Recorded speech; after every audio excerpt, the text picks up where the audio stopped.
Madame, Monsieur, bonsoir et bienvenue à Question d'Actu qui s'intéresse ce soir à l'actualité internationale, plus exactement à la Syrie et à l'Irak, au Moyen-Orient d'une manière générale, où la situation se complique davantage, même si l'objectif semble être partagé par tout le monde, à savoir mettre fin au califat autoproclamé de Daesh. Alors, il y a une semaine environ, l'armée irakienne lançait une opération terrestre visant la reprise de la ville de Mossoul, non loin de l'Irak, à Alep, en Syrie. Les troupes gouvernementales et les milices populaires sont passées hier dimanche à l'offensive, reprenant le contrôle des hauteurs stratégiques où se situe l'unité militaire de défense aérienne notamment. L'organisation de l'État islamique recule et perd du terrain, mais en réalité les choses sont loin d'être aussi simples car ce conflit, comme en témoignent les derniers développements sur le plan sécuritaire et diplomatique, cache des enjeux bien plus importants que Daesh. De quoi s'agit-il exactement? C'est le thème de notre débat ce soir, un débat que nous commencerons juste après ce compte rendu signé Hasna Zoubiri.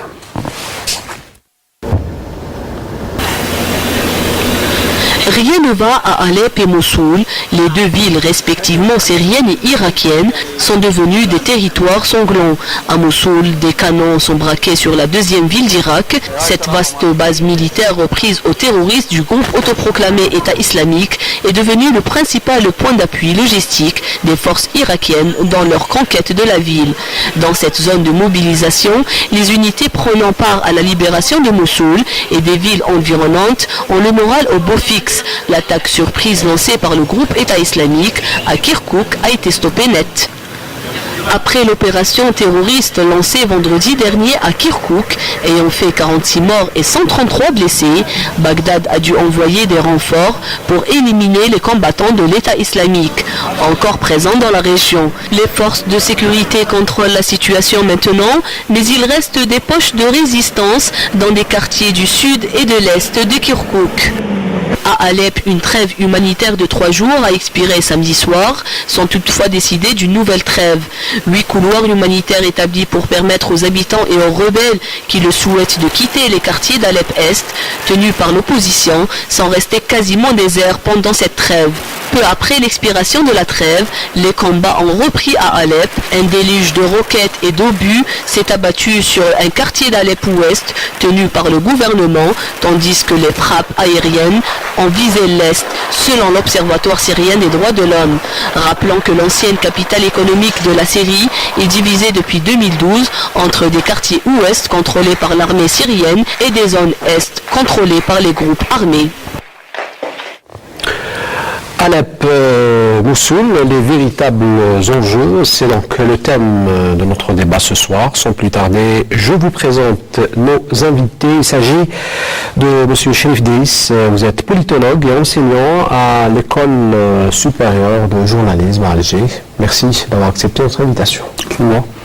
À vos côtés, M. Kamal Moussari, journaliste, directeur de publication du journal Le Jeune Indépendant. Merci d'être avec nous ce soir. C'est moi qui vous remercie. Également avec nous, M. Ramdan Hamlet. Vous êtes colonel à la retraite, expert des questions sécuritaires. Merci d'être avec nous ce soir. C'est moi. Et à vos côtés, M. Kamel Shket, vous êtes membre ou consultant et également membre fondateur de la Ligue des Ulama, imams et prêcheurs des pays du Sahel. Merci d'être avec nous ce soir. Merci. Alors, je commence avec vous, Kamel Moussari. Alep et Mossoul, deux villes stratégiques pour les djihadistes. Elles font l'objet de 2 offensives. D'abord, quels sont les enjeux de ces 2 offensives et que signifie la perte de Mossoul et de Alep pour l'État islamique? Il faut tout d'abord séparer les 2 villes. Ce n'est pas la même configuration, encore moins les mêmes conditions. Certes, elles sont sous contrôle de la même organisation terroriste, mais l'implication directe des acteurs forts qui sont les États-Unis, la Russie d'un côté en Syrie et les États-Unis et le gouvernement irakien de l'autre ont des rôles différents. Mais tout d'abord, rappelons à nos téléspectateurs surtout ce qui s'est produit à Alep. Nous étions en face d'une solution, d'une presque solution politique qui allait régler le problème d'Alep. C'était l'accord russo-américain entre John Kerry et Sergei Lavrov, qui devait mettre fin au combat et qui allait donner la chance à la solution politique. Malheureusement, les Américains ont fait volte-face et les combats ont repris. Il devait y avoir un accord qui a été présenté par les deux, remis au Conseil de sécurité, qui préconisait la sortie ouvrir des corridors humanitaires pour permettre aux blessés, aux habitants de la région est d'Alep de sortir, de quitter le territoire et de permettre de l'entrée des aides humanitaires. Et en même temps, il y avait une autre solution qui devait dissocier l'organisation terroriste Al-Nusra des autres organisations dites modérées ou bien qui appartiennent à l'opposition. Cet accord-là a été capoté à cause du volte-face américain. À la dernière minute, les Américains n'ont pas suivi. Donc, nous sommes dans cette configuration. C'est pour ça que les combats ont commencé. Quand on parle d'Irak, quand on parle de Mossoul, c'est une autre configuration. C'est une opération de reprise d'une ville qui n'est pas dans la même configuration syrienne, c'est-à-dire qu'on n'est pas dans un scénario de démocratisation, de processus de démocratisation où les habitants ont pris les armes pour demander le pouvoir. On reviendra aux objectifs stratégiques des uns et des autres à travers ces deux villes, mais si on reste un peu dans le côté technique, j'allais dire, Monsieur Hamlet, à Mossoul comme à Alep, les batailles n'ont pas encore commencé, je parle plus exactement de Mossoul, mais ça s'annonce rude et difficile, contrairement à ce qu'on dit. Ça s'annonce plutôt ardu et périlleuse, parce que le combat réellement, la bataille de Mossoul réellement n'a pas encore commencé. C'est vrai, il y avait une avancée des troupes irakiennes et les milices, plus les Peshmerga, d'une manière, je dirais, un peu rapide au départ, parce que le terrain était vide. Il y avait quelques poches de résistance juste pour ralentir l'avancée des troupes irakiennes appuyées par l'aviation de l'alliance des alliés. Il y avait aussi des champs de mines un peu partout. Il y avait quelques actions terroristes par voie d'actes suicidaires. Mais la vraie bataille n'a pas encore commencé. Une fois les troupes irakiennes, plus les milices et les Peshmerga arriveront au faubourg de la ville de Mossoul, à peu près à une distance de 5 à 10 km, c'est là où la vraie bataille de Mossoul va commencer. Parce que j'imagine que l'État islamique ont consolidé leur position défensive tout autour de la ville et en même temps, ils ont fortifié d'une manière, je dirais, puissante et forte, leur position même à l'intérieur de la ville de Mossoul. Certainement, ils ont ouvert à l'intérieur même des bâtisses, ils ont fabriqué des ouvertures pour traverser d'une maison à une autre, d'un bâtiment à un autre.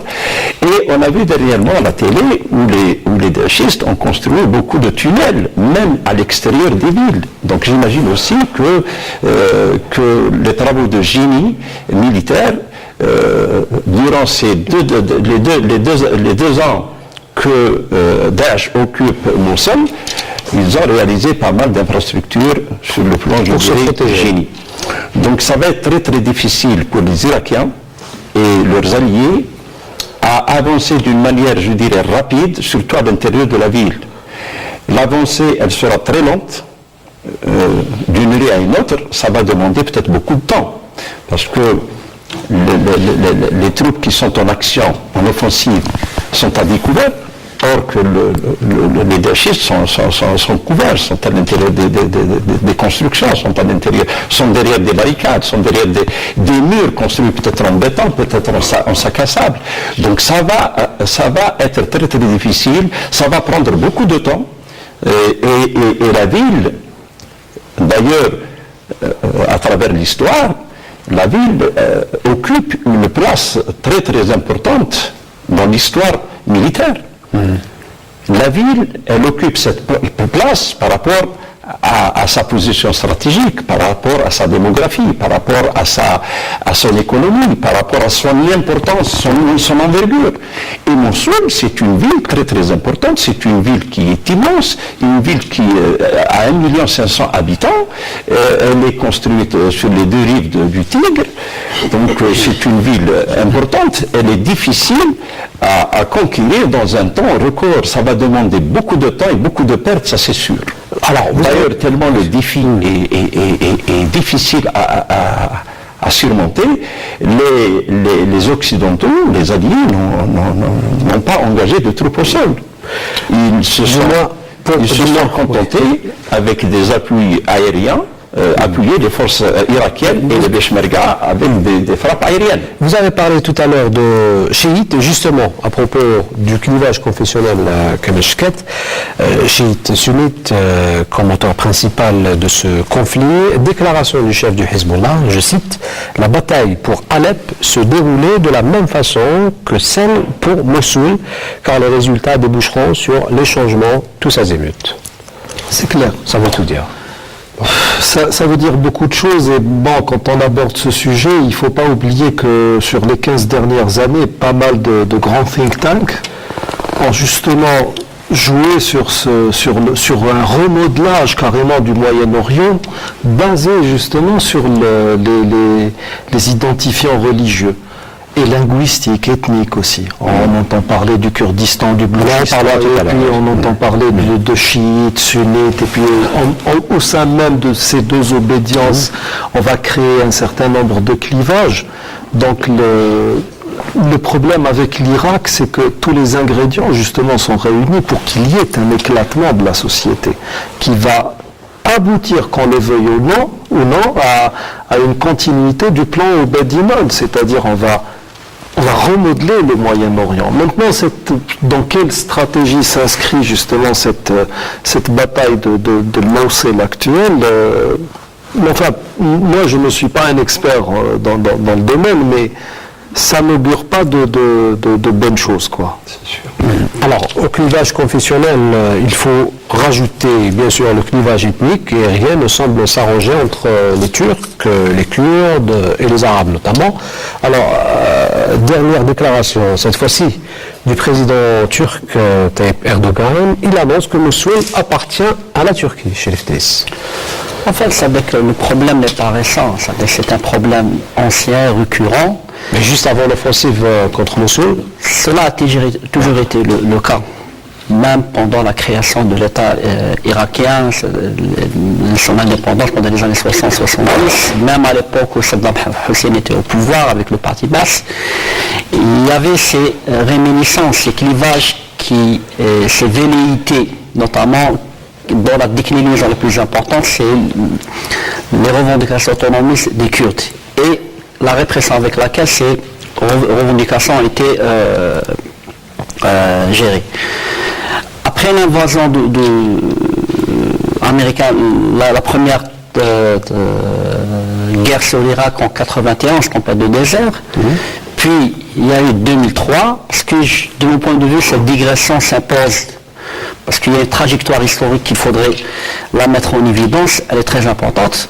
Maintenant, depuis l'invasion américaine de 2003, cette question ethnique elle est devenue encore plus saillante, notamment avec le projet fédéraliste, le projet de partition de l'Irak entre des territoires à la fois sunnites, kurdes et chiites. Avec l'installation de l'UI en 2014, ce problème est devenu encore plus saillant et s'est aiguisé davantage. Ce qui ouvre 2 perspectives d'analyse. La première, c'est que la question autonomiste, elle est devenue encore plus importante. Les Kurdes deviennent un élément très important dans l'équation, à la fois pour la Turquie, parce qu'il faut contenir cette avancée, cette velléité autonomie de la part du Kurdistan, notamment avec le PKK.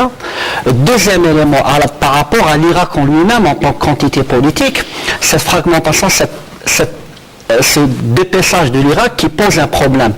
Cette première lecture s'agrège à une deuxième lecture qui est très importante, à une deuxième carte qui est d'ordre économique. Ne l'oublions pas. C'est très important de le souligner parce que quand on parle de l'Irak, on a tendance à se focaliser uniquement à ce clivage ethnique, religieux et tout ce qui s'ensuit. Mais on oublie que ce clivage, il est agrégé à un autre clivage qui est d'ordre économique. Le cœur de la richesse pétrolière, il se retrouve au sud dans le bassin chiite, il se retrouve au nord dans le bassin kurde. Donc, on imagine aisément que certains acteurs extra-régionaux, notamment la Turquie qui est un État frontalier, qui de tout temps a essayé de contenir cette velléité. Donc toute velléité la remontée à la surface de l'autonomie kurde poserait un problème à la fois économique d'ordre interne, mais à la fois régional pour la Turquie. Mais est-ce que Erdogan, permettez-moi de poser cette question, est-ce que Erdogan ne se positionne pas à travers ses déclarations vers ce qu'on pourrait appeler un nouveau redécoupage de la région après la bataille de Mossoul?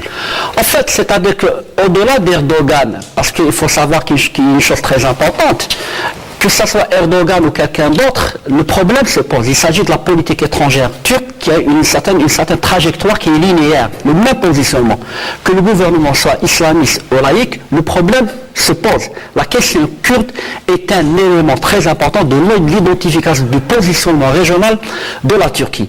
Maintenant, pour Erdogan, avec la UE, il y a cette crainte, notamment toute autonomie du Kurdistan, poserait un problème notamment de la part, parce que le Kurdistan, c'est une diaspora transnationale disséminée à la fois en Irak, en Syrie, et en Turquie. Donc il y a un problème à la fois d'ordre transnational et géopolitique. Deuxième élément, il est d'ordre économique. Donc Erdogan se trouve, c'est-à-dire il vit une pression terrible, à la fois endogène avec tout ce qui se passe, les problèmes politiques internes, le problème kurde qui n'arrive pas à solutionner.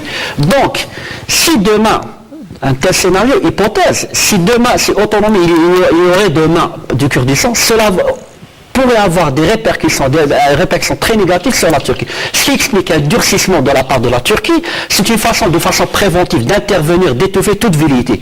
Raison pour laquelle, quand il y a eu cette escalade discursive et langagière par rapport à l'Abad, il a été à la rigueur entier méprisant vis-à-vis du Premier ministre irakien.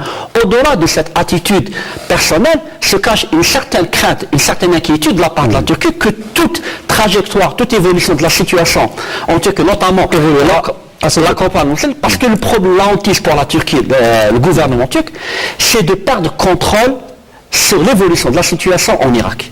Je pense que c'est la première hantise pour la Turquie, et je ne parle pas de la Syrie. Mais je pense que pour la Turquie, si on doit hiérarchiser par cercle concentrique, le premier cercle, c'est l'Irak. Alors, comment il faut conjuguer toutes ces nouvelles donnes, Kamal Mensari, au clivage confessionnel, au clivage ethnique, le rapprochement Russie-Turquie? Russie-Turquie. Tout d'abord, il faudrait mettre ça dans le dossier, le placer dans le dossier syrien, et non pas dans ce dossier irakien. Alors, quand le président turc dit ouvertement que Mossoul est une ville turque. Elle n'est pas turque, elle est multi-ethnique, elle est multi-ethnique. Ce qu'il craint actuellement, parce que les opérations de libération de Mossoul sont menées par des comités populaires qui sont d'obédience de confession chiite. Il y a l'armée irakienne officielle, il y a aussi au nord les troupes de Najifi qui sont soutenues par la Turquie justement. Il y a aussi d'autres troupes qui sont celles de Peshmerga qui sont au nord-est. Donc toute la ville est ceinturée. Il y a juste un passage qui est laissé libre, mais qui donne sur Veltel Afar, qui est encore contrôlé, parce que les troupes de comité populaire chiite devaient le ceinturer, mais ça n'a pas été fait à cause de l'intervention américaine qui interdit que cette côté-là soit. Il faudrait se poser la question pourquoi. Maintenant, quand Erdogan parle que Mossoul doit être turc, il y a une population turkmène, il y a une population chrétienne chrétienne qui n'est pas surtout dans le nord-est. Il y a sunnite. C'est un melting pot qu'il faudrait remettre en place. Mais là, on est en train de refaire la démographie de la région. Mossoul, parce que c'est une ville historique, comme l'a souligné le monsieur, c'est une ville historique, c'est une ville importante et qui va, bien évidemment, avoir un rôle très important. C'est le même cas pour Alep. Donc, ce sont deux villes stratégiques qui vont redessiner probablement ce qu'on est en train de dire, toute la région. Et on a peur que ce repositionnement, ce refaçonnage de la région se fasse à partir d'Alep. Le rapprochement turco-russe, il n'est pas simplement dans le traitement de la question de Mossoul, mais de la question syrienne. Pourquoi? Parce que les experts ont peur que la bataille de Mossoul, lorsqu'elle va commencer, elle va bien évidemment se finir par déboucher sur un bain de sang, un problème humanitaire, et bien évidemment, il y aura fuite des combattants de Mossoul vers la Syrie à travers les corridors qui sont encore libres, qui mènent vers Deir Zor. On est en train de faire en sorte à ce que Deir Zor devienne la nouvelle capitale de Daesh avec Raqqa, et c'est là que la concentration de toutes les troupes de Daesh vont se mener. Pourquoi les États-Unis se sont-ils repliés de l'accord avec la Russie? Parce qu'ils savent pertinemment que Alep va être perdu. Alep, c'est une question de temps. On est actuellement dans un combat de rue. La ceinture, la ligne de front entre la côté est, on se situe, elle est tout à fait proche. Tous les combats se déroulent à l'est d'Alep. Surtout après la prise de la région de Castello, qui est devenue, que les Américains voudraient rouvrir pour permettre aux combattants de soit Daesh ou de ressortir ou de rentrer, comme a été le cas en mars dernier. L'ouverture du corridor humanitaire a permis aux combattants de Daesh de s'approvisionner, et ça a été une erreur stratégique qui a été commise par les Syriens impérialistes. Ils ne veulent plus le refaire, et c'est là la peur donc les deux villes sont liées étroitement, elles sont proches géographiquement, et tous les troupes de Daesh sont à la fois à Mossoul et à la fois à Raqqa et à Deir Zor. C'est pour constituer, permettre à toute cette région-là, toute cette région à l'ouest de l'Irak et à l'est, sud-est de la Syrie, de devenir le nouveau foyer et le nouveau territoire de la redessiner, Monsieur Hamad, redessiner, je reprends la phrase de notre ami Kamal Msari, redessiner la région à travers les deux offensives, les deux batailles, Alep et Mossoul. D'abord, il y a une très grande ressemblance entre les deux villes, sur le plan stratégique, sur le plan économique et sur le plan démographique. Donc le choix n'est pas notre. Et sur le plan géographique. Ça d'une part. D'autre part, moi je ne pense pas que les daéchistes vont abandonner Mossoul facilement. Ils vont se battre jusqu'au bout et fuir cette ville par les combattants daéchistes. C'est une hypothèse qui est pour moi qui n'est pas vraiment solide. Pour la simple raison que Mossoul représente beaucoup pour les daéchistes, surtout pour l'État islamique. D'abord, la ville, c'est une ville sunnite, et c'est la capitale des sunnites irakiens. Deuxièmement, la première fois où est apparu comme califat al-Baghdadi, c'était à Mossoul. Et c'est là qu'il a proclamé la naissance de l'État islamique. Donc il y a beaucoup de choses qui symbolisent, qui sont des symboles pour les combattants de l'État islamique. Il se pourrait que les responsables, les chefs de l'État islamique, fuient la région, fuient la zone, pas forcément vers la Syrie, mais peut-être parce que, attention, l'État islamique, il contrôle un territoire très très important, même en Irak, côté ouest. Il va de Mossoul jusqu'à Al-Qaïm, jusqu'à le poste de frontière entre la Syrie et l'Irak. C'est vrai, dans ces 2 dernières années, il a perdu 40% de ce territoire, mais il contrôle toujours une superficie énorme. C'est des centaines de kilomètres carrés. Donc, ça d'une part. D'autre part, certainement, ils ont d'autres plans, des plans de rechange.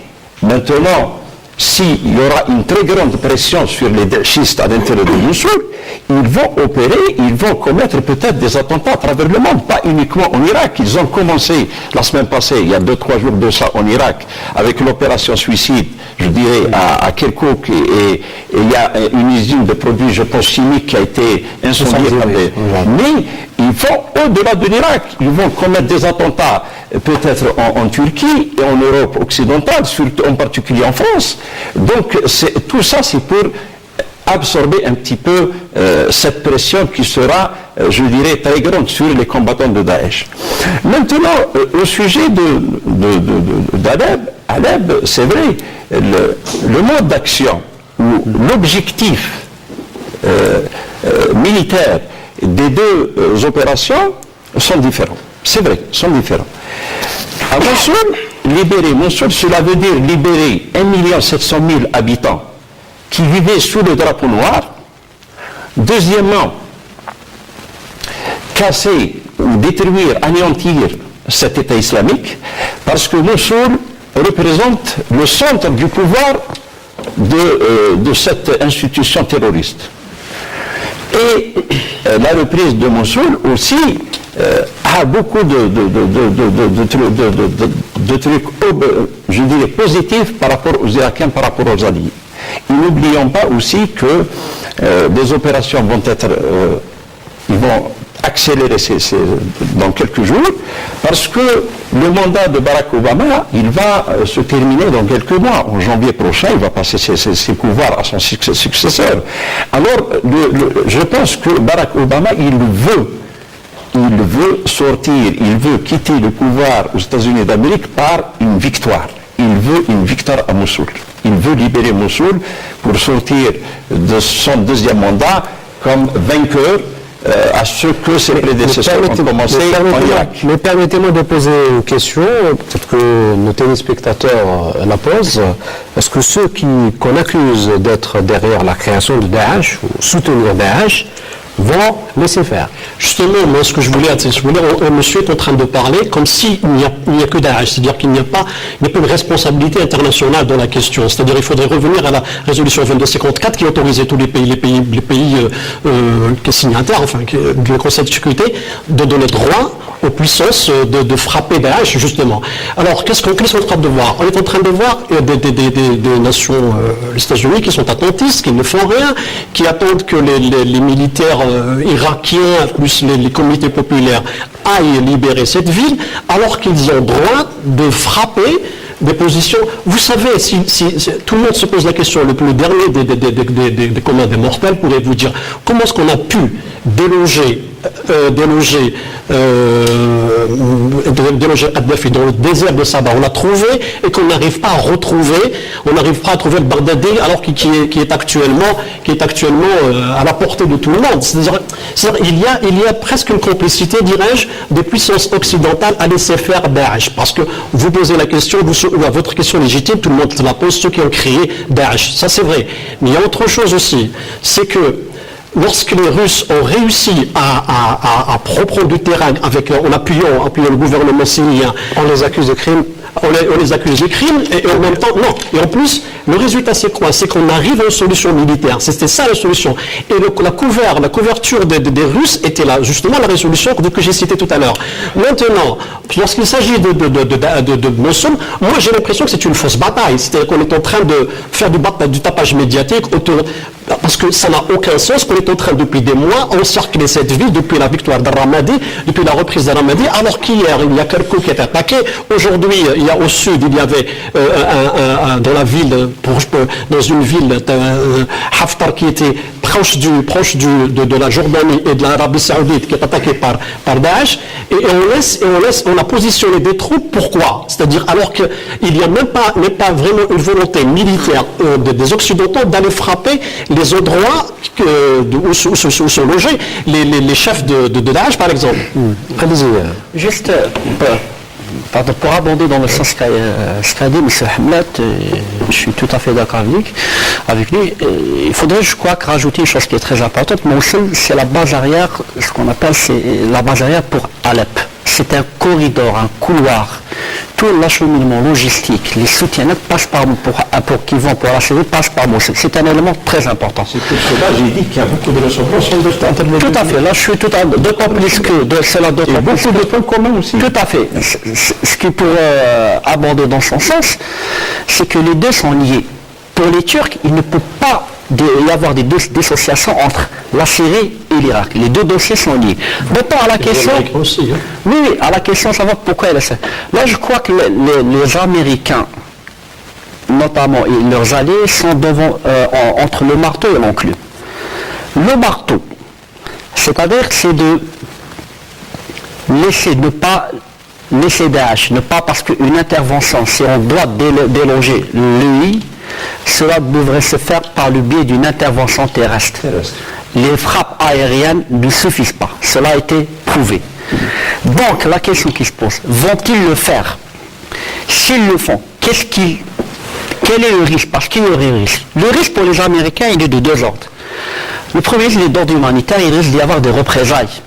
Parce qu'il y a les comités populaires qui sont chiites, même qui sont rattachés au gouvernement irakien par les services de sécurité, ils sont de l'ordre entre certains 10 000, mais enfin ils sont entre 25 000 et 50 000. Donc le premier élément, c'est la libération de Mossoul entraînerait des représailles, c'est-à-dire genre une épuration ethnique. Cela s'est passé à Ramadi, à Fallujah. Deuxième élément, deuxième risque, si Mossoul devait être libéré, qui serait le plus grand bénéficiaire? C'est l'Iran.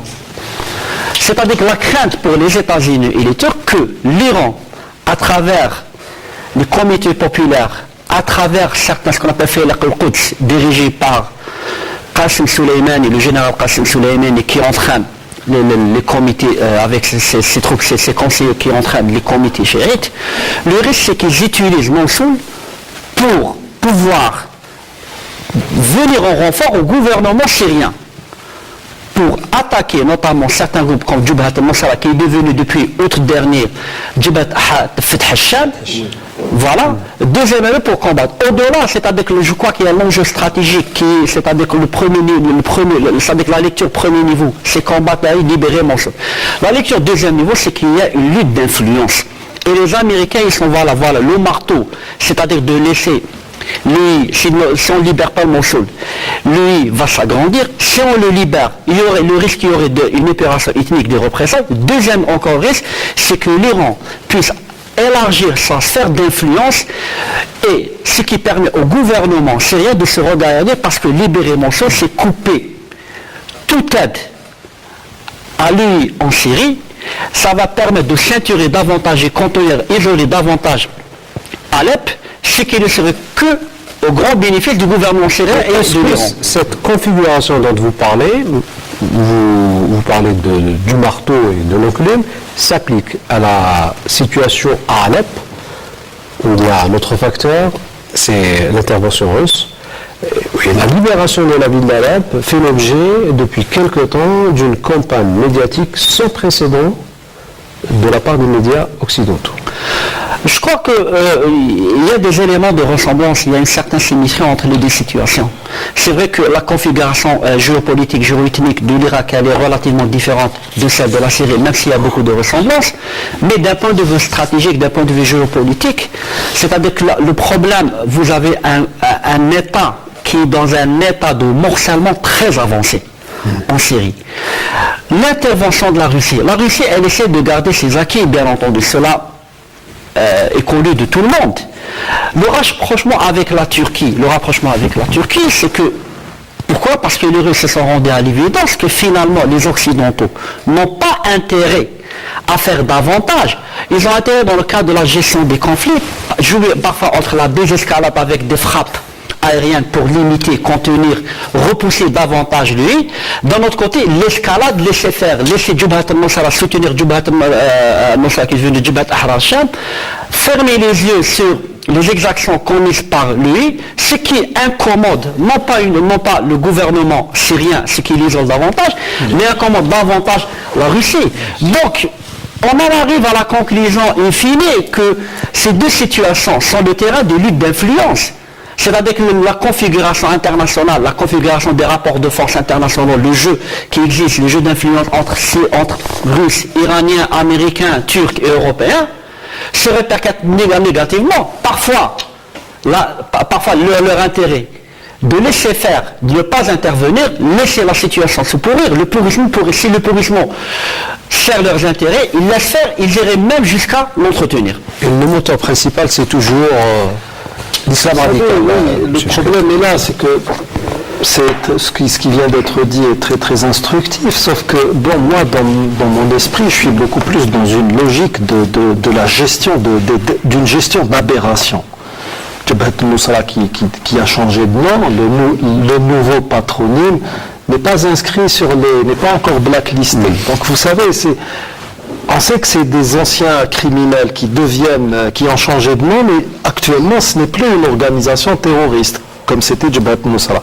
Vous savez, ma façon de voir n'est pas la même que celle d'un militaire ou d'un politologue. Quand je vois un guignol comme Bernard-Henri Lévy en première ligne avec les Peshmerga, eu égard à ce que je connais des dossiers déclassifiés, etc., et toutes les interconnexions qu'il y a eu entre les Kurdes et les sionistes à travers l'histoire, pourquoi ne serait-ce pas tout simplement une opération qui vient à point nommé pour pacifier la région et permettre les nouveaux acquéreurs de cette région de la prendre en main, tout simplement. Parce qu'on sait que il y a de nouveaux propriétaires sur cette partie du globe. Il y a beaucoup de sionistes qui ont acheté cette partie. Et peut-être que tout ça vise aussi à éteindre Daesh quelque part pour le réveiller ailleurs. C'est-à-dire que, je ne sais pas, dans l'esprit que j'ai, fait que je suis vraiment alerte. Il se passe rien. C'est-à-dire que moi, à la limite, si Daesh... Vous allez beaucoup plus vers un scénario de complot, si on a bien compris. Non, mais vous savez, la théorie du complot n'existe pas. Nous sommes plein pied dans le complot maintenant. C'est bon. Daesh, comment Daesh est né, comment Daesh fonctionne. Je sais pas, moi, quand vous voyez un soldat à Daesh, il fait ses provisions dans les mêmes magasins que celui des GIs. Donc, je suis désolé, il y a trop de ressemblances. Et le problème est là. Le problème, c'est que on est dans un scénario qui favorise cette diabolisation de toute une religion et qui donne un prétexte pour frapper tout ce qui a trait à l'islam. Et le problème, c'est que les musulmans sont assez intelligents pour tomber dans le piège. Ils font preuve d'une intelligence incroyable pour aller justement dans tous ces scénarios qui visent à monter chiites contre sunnites, etc. Alors que la cohabitation est plausible, elle est faisable. On a pire que ça, on a le tribalisme en Libye. Oui. C'est-à-dire, pour revenir aussi à ce qui se passe, parce que vous avez cité Nusra, c'est qu'en principe, les Russes et les Américains devaient mettre en œuvre leur accord, celui entre John Kerry et Sergei Lavrov, c'était de signifier, de clarifier qui sont les organisations terroristes qui devaient être combattues à Alep pour qu'ils puissent, à partir de là, aller vers une solution politique. Lorsqu'ils se sont rendus compte que Nusra, c'est elle qui constitue la majorité, ils ont même établi les endroits où étaient éparpillés les combattants d'Al-Nusra. Ils se sont rendus compte que finalement, Al-Nusra et les autres groupes, comme celui de Nordin Zinki, ou bien Jaish Islam, ou Harar al-Sham, tous étaient interconnectés et que ça, il s'agit tout de même des mêmes organisations, tout le monde s'entraide, donc il était impossible de combattre, de décider qui et qui ne l'est pas. Donc c'était vraiment quelque chose de... Finalement, les Américains se sont retirés de l'accord. Et ça a capoté parce que, comme je vous ai dit au début, nous étions en face d'une chance, d'une opportunité, d'une solution politique qui a été avortée par les États-Unis. Et pourquoi? Parce que ça n'arrange pas leur intérêt, comme l'a dit Chérif. Mais il y a aussi autre chose. C'est que on oublie, nous sommes en train de parler des intérêts des uns et des autres, mais les conséquences, c'est que lorsque j'ai parlé du fait que la bataille de Mossoul n'est pas vraiment une vraie bataille. On n'est pas en train de sentir. On a des troupes stationnées, mais déjà il y a des interconnexions, il y a des interférences qui sont américaines, qui sont turques, qui sont en train de contrarier justement cette opération. Et lorsque vous voyez directement que tous les emplacements des troupes qui sont sur place sont montrés par satellite, Daesh est en train de voir qui fait quoi. Donc c'est un petit peu bizarre qu'à ce niveau de lutte contre le terrorisme, on est en train de faire du live là où il ne faut pas le faire. Donc le travail de renseignement est, comment dirais-je, mal fait. Donc moi j'ai parlé du fait que du moment qu'il y a toute la partie ouest de l'Irak qui est entre les mains de Daesh et la partie est de la Syrie, la partie donc de Deir Zor et de Raqqa, parce qu'il y avait, vous vous rappelez, on avait parlé de l'option Raqqa, et puis maintenant on est en train de parler de l'option Deir Zor. Le fait que les Américains ont frappé, entre guillemets par erreur, l'aéroport de Deir Zor, ils ont tué 80 soldats et des blessés syriens. C'était pourquoi? C'est pour permettre de vider la région de toute présence militaire étatique, c'est-à-dire du régime de Bachar al-Assad, pour permettre à Daesh de s'installer tranquillement dans la ville. La nouvelle capitale, dont tout le monde, par les experts, disent que ça sera Deir Zor. C'est là, parce que c'est là, elle servira de corridor pour interdire cette connexion dont a parlé Chérif entre chiites dans des deux côtés, que ce soit d'Alep et de Mossoul. C'est ça, on fait le résumé vos propos, Monsieur Hamad, tout se passe comme si ce n'était pas l'État islamique qui pose problème, mais le régime syrien et son soutien à la Russie. Est-ce que vous soutenez cette thèse? Les Russes, avec la montée en puissance de leur armée, ils ont réussi à devenir une puissance diplomatique à l'échelle internationale.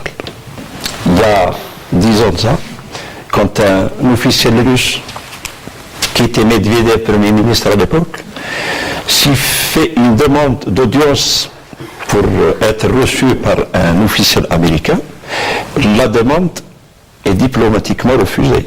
Mais maintenant, c'est l'inverse qui se produit. Pourquoi?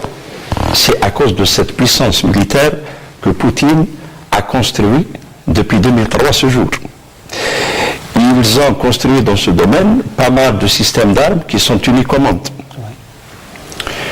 Et je dirais les relations russo-syriennes ne datent pas d'aujourd'hui, datent déjà des années 40. En 1946, il y avait un accord secret entre les Russes, les Soviétiques à l'époque, et quelques hommes politiques syriens qui étaient à l'époque colonialisés.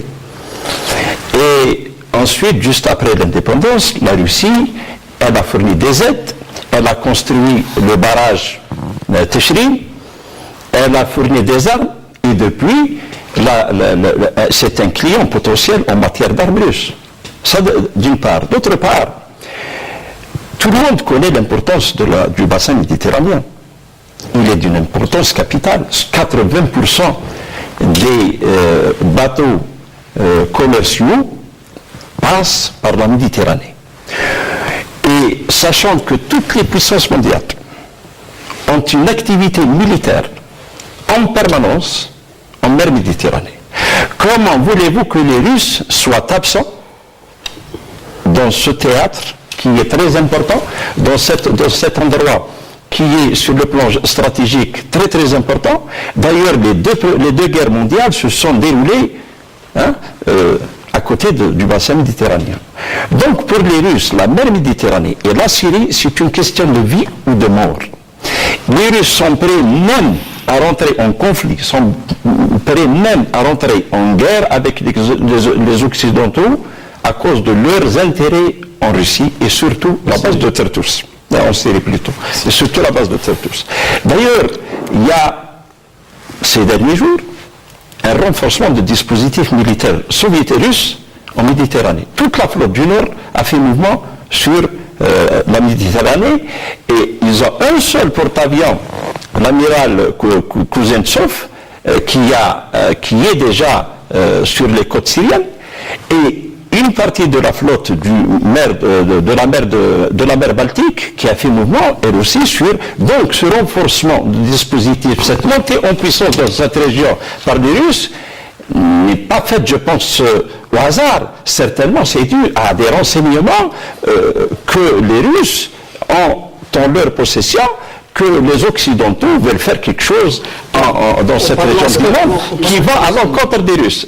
Deuxièmement, pardonnez-moi s'il vous plaît, quand vous parlez des Occidentaux qui accusent les Russes de crimes de guerre, il y a des coups par coups. Même les Russes, dernièrement, ils ont accusé les Américains et les Alliés de crimes de guerre en Irak.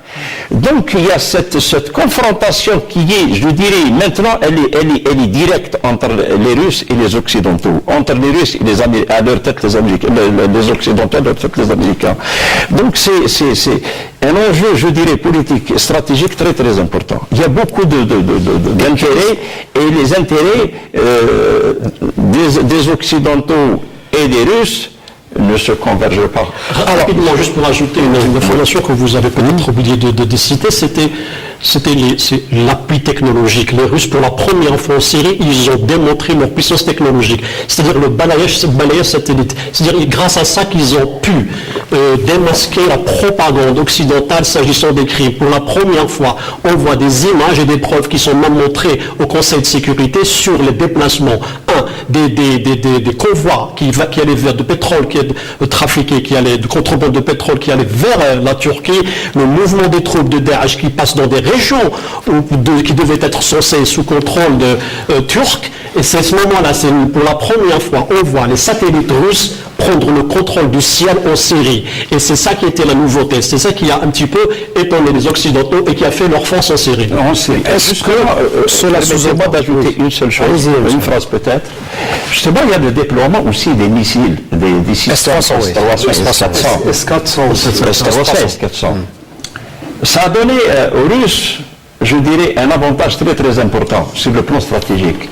Les S-400 et les S-300 sont capables d'intercepter n'importe quel missile de croisière dirigé vers n'importe quelle infrastructure militaire syrienne. Sur une portée de 300 km.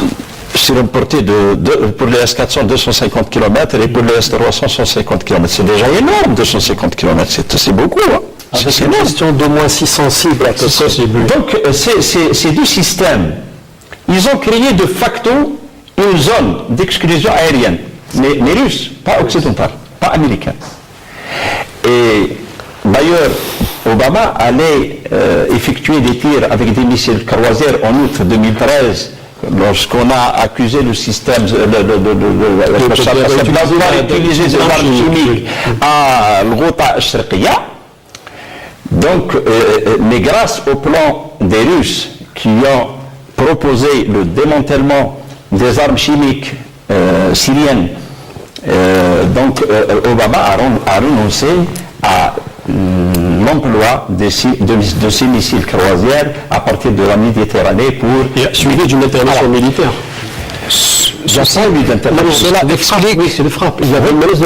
Cela explique pourquoi dans certains cercles officiels américains, de plus en plus de voix appellent le président Obama ou son successeur à frapper carrément l'État syrien. Ma question, vers quel scénario on peut déboucher dans ce cas de figure? Avant de répondre à cette question, juste pour apporter un élément d'information par rapport à la Syrie. N'oublions pas qu'il y a 3000 parmi les combattants qui combattent, 3000 qui viennent du Caucase. 3000 parmi les combattants qui combattent dans les camps de l'EI, aussi dans l'Irak, en Syrie, viennent du Caucase, dans les républiques. Donc ce qui pose un problème pour la Russie. Pour revenir à votre question, c'est vrai que maintenant, pour les stratèges américains, il y a des think tanks, il y a des cercles décisionnels. On échafaude des plans. C'est-à-dire, est-ce qu'on va laisser Poutine imposer ce qu'on a appelé un Yalta régional? Ça veut dire que laisser Poutine, non. Intervenir militairement, c'est trop risqué.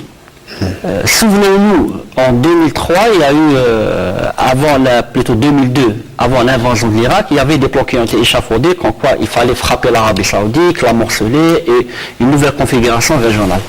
Mais quand c'est remonté aux décideurs, il y a d'autres calculs, d'autres configurations qui ont fait que ces plans n'ont pas été tenus on n'en a pas tenu compte de ces plans. La question se pose actuellement, la conjoncture actuellement ne le permet pas. Comme l'a si bien dit M. Hamlet, Obama est partant. En 2017, janvier 2017, il doit passer le relais à son successeur. Bon, l'hypothèse la plus probable serait Hillary Clinton. Si Hillary Clinton, qui a réussi à dévancer son rival Donald Trump dans les sondages, serait la prochaine locatrice de la Maison-Blanche, il serait malvenu d'un point de vue politique, diplomatique, géostratégique, d'hériter d'un dossier lourd. Généralement, dans la tradition politique américaine, un nouveau président, c'est-à-dire les premières années, les premiers 6 mois, c'est une période d'adaptation. C'est vrai que pour Hillary Clinton, elle a un certain capital diplomatique, un certain capital politique ayant été une ancienne première dame, ayant été secrétaire d'État. Je pense que la période d'adaptation ne serait pas très difficile. Toujours est-il que, pour les Américains, 2003, ça a été une leçon. C'est-à-dire intervenir militairement, c'est-à-dire que l'invasion de l'Irak a été une leçon en ce sens que même si on est la première puissance militaire de l'histoire, même si on dispose de la technologie militaire la plus développée, et je pense sous le contrôle de M. Hamlet, cela ne garantit en aucun cas une victoire militaire. Les États-Unis actuellement réchignent à intervenir militairement pour la simple et bonne raison parce qu'il y a une incertitude par rapport à l'issue. La leçon de l'Irak, de la Libye. La question de savoir maintenant, vont-ils jusqu'à l'escalade, aller vers la confrontation directe vers la Russie? Moi je dirais que, de mon point de vue, l'hypothèse elle est peu probable. Aussi bien américains que russes ne peuvent pas se permettre le luxe d'aller vers, comme dit certains, vers une troisième guerre mondiale. Laquelle troisième guerre mondiale, si elle devait arriver, aucun des deux pays ne sortirait vainqueur. Il y a trop d'enjeux qui sont sédimentés, qui a une certaine complexité des rapports, une certaine connexion des enjeux, qui fait que toute intervention, toute escalade militaire serait préjudiciable. L'hypothèse, de mon point de vue la plus possible, c'est qu'ils seraient, peut-être les deux, envisageraient un terrain d'entente, un repli, un désescalade, le temps de préparer le terrain, de trouver un terrain d'entente. Parce que, pas juste pour terminer, ce mot, il y a une certaine prise de conscience de part et d'autre, de la part des Russes, que les Américains, ils ont leurs intérêts dans la région. Il y a un certain dispositif qui s'est installé depuis plus de 50 ans dans la région. Il n'est pas facile de le déloger, de le remettre en cause. Une nouvelle configuration des alliances, une nouvelle géopolitique de la région instaurée, dans laquelle les Américains sont partie prenante. De la même manière, les Américains considèrent aussi qu'il serait contre-productif, il serait malvenu de vouloir isoler davantage la Russie, de vouloir déloger la Russie, parce qu'on parle non pas uniquement de capacité d'influence, mais de capacité de nuisance. Le plus important maintenant dans l'équation, c'est la capacité de nuisance des uns et des autres. Les deux savent que rapidement. Nous ne sommes pas dans la configuration, malheureusement actuellement, nous ne sommes pas dans la configuration des désescalades, parce que les États-Unis sont en train, l'armée américaine est en train de détruire de nombreux ponts reliant les villes de Deir ez-Zor et Raqqa actuellement. Justement, pourquoi? C'est pour couper tout mouvement des troupes syriennes vers ces deux villes-là, comme je vous le disais tout à l'heure, qui se préparent pour être la nouvelle capitale de Daesh, à mon sens. un dernier mot. Il y a une année de cela, j'ai traduit vers l'arabe un très beau livre qui s'intitule L'Orient et l'Occident vers un nouveau Sykes-Picot. Il a été écrit par un diplomate algérien. Et tous les think tanks actuellement sont même dans une logique de 4e guerre mondiale, c'est-à-dire qu'on a même dépassé le concept de la 3e.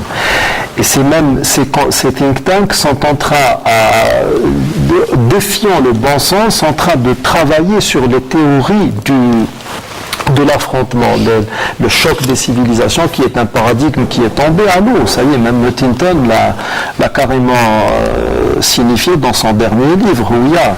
Et le problème est que dans cette configuration, dans cette vision du nouveau Sykes-Picot, il est temps que, par exemple, dans un pays comme l'Algérie, vu la proximité avec la Libye, qui est un pays tribal et qui se prête justement à une désintégration inéluctable, il va falloir commencer à travailler sur justement une politique qui éviterait cela à l'Algérie.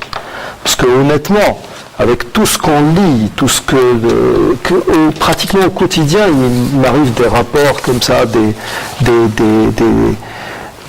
bulletins émanant de ces think tanks justement qui sont en train de faire le jeu dans la région.